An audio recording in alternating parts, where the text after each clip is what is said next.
વાત કરીએ તો તમે ઉલટાનું જનતાને જ નુકસાન પહોંચાડવાનો પ્રયત્ન કર્યો છે। તે કેવી રીતે એ પણ અમે આપને સમજાવીએ જેથી આપને ખ્યાલ આવશે।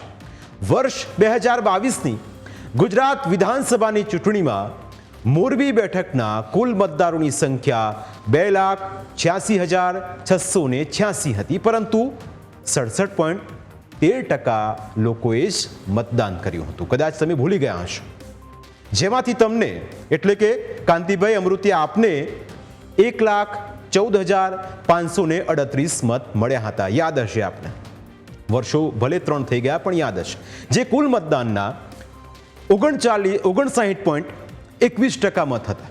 એટલે કે મત આપનારા કુલ લોકોમાંથી 59.21% લોકોએ કાંતિભાઈ અમૃતિયા પર ભરોસો મૂક્યો હતો। ભરોસો સૌના સાથનો હતો, સૌના વિકાસનો હતો।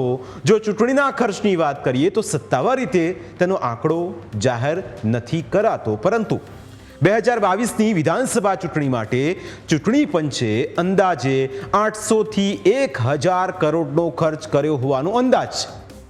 એટલે એક વિધાનસભા બેઠકની ગણતરી કરીએ તો તેના પર અંદાજે 4.4 થી 5.5 કરોડ રૂપિયાનો ખર્ચ થયો હતો।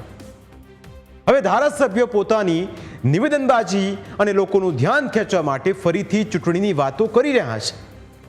એટલે જો ફરીથી ચૂંટણી યોજવામાં આવે તો તેના માટે અંદાજે બંને બેઠકનો 10 થી 12 કરોડ રૂપિયાનો ખર્ચ થાય। એટલે ફરીથી ચૂંટણીના ખર્ચ કરવા કરતાં એટલા રૂપિયા જો મોરબીની સમસ્યા ઉકેલવા માટે વાપરશો તો વધારે સારું રહેશે, કારણ કે બધો જ ખર્ચ જનતાના જ રૂપિયાથી થવાનો છે।